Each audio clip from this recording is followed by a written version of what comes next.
Hey good man, here with another Authentic Talk Note. One of the guys talking this past week about how he's trying to find what he wants in his journey rather than simply just going through the motions. He said in the past he's found he's almost like a zombie where he wasn't really making decisions. He found that he was kind of operating out of what other people wanted and then his roles that he was supposed to be doing in order to be a good man. He told a pretty awesome story. He said, so I went camping with 3 of my family members out on our ranch, or his uncle's ranch, and his uncle came to him and said, all right, which horse would you like to take out camping? We're going to go horseback riding for a couple nights and camp out on our land. And he goes, well, that one was my grandfather's and I'd like to take him. And he goes, well, funny story there. He's our stud and he's a $10,000 horse and he can be a little frisky.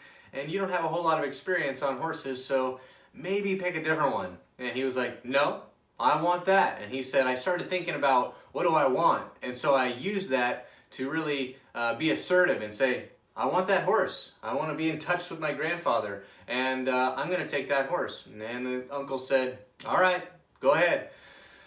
Needless to say, he got what he wanted. He had a great experience. However, he said when he went to tie up the horse, this horse was known for getting out, and he didn't tie him up properly, and he got away, and he was gone for 8 hours. He said he spent 8 hours of that Saturday looking for this horse, and he said, that's not what I wanted, and maybe I need to tone it down a little bit. And we kind of talked about this in group a little bit further, and he said, well, we've talked about how the opposite of unhealthy is still unhealthy. So you've got both extremes here. One extreme is that I'm not going to be assertive and say what I want and be genuine, and I'm just going to do whatever other people want me to do. And the other extreme, when you swing over to here, is I'm going to do everything I want, and no matter what you tell me, what I do is the most important, and I'm first, and kind of taking that very self-centered approach. Well, he said I probably was a little further over here on that situation, but I'm flexing out this concept of actually engaging in what I want.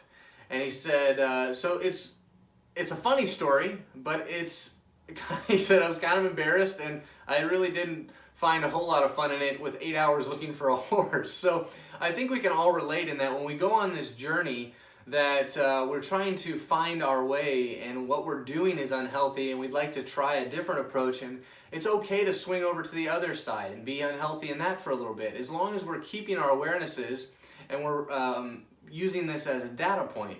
He's saying, well, maybe it's okay for me to say what I want, but it doesn't mean that's exactly what I get every time. And to find that happy ground of managing that tension of not selling out and also not being having to sell ourselves so much. So the call to authenticity today would be comfortable in going on the journey. Don't be afraid of having to go look for the horse for 8 hours. Go ahead, jump right in. Worst case scenario is you're going to have an awesome story to talk about. Thank goodness the $10,000 horse didn't get away. Maybe that wouldn't be such a good story.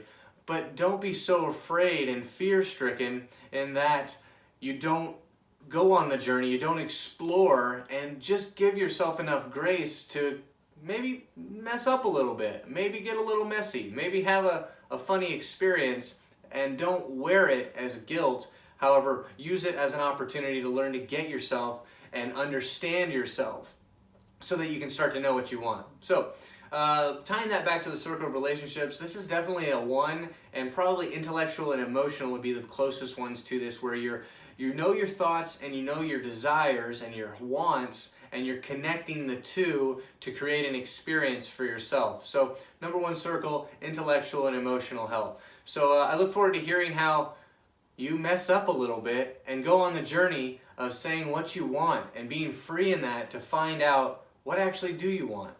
So look forward to talking to you further. Hope you have a great day. We'll talk to you next time.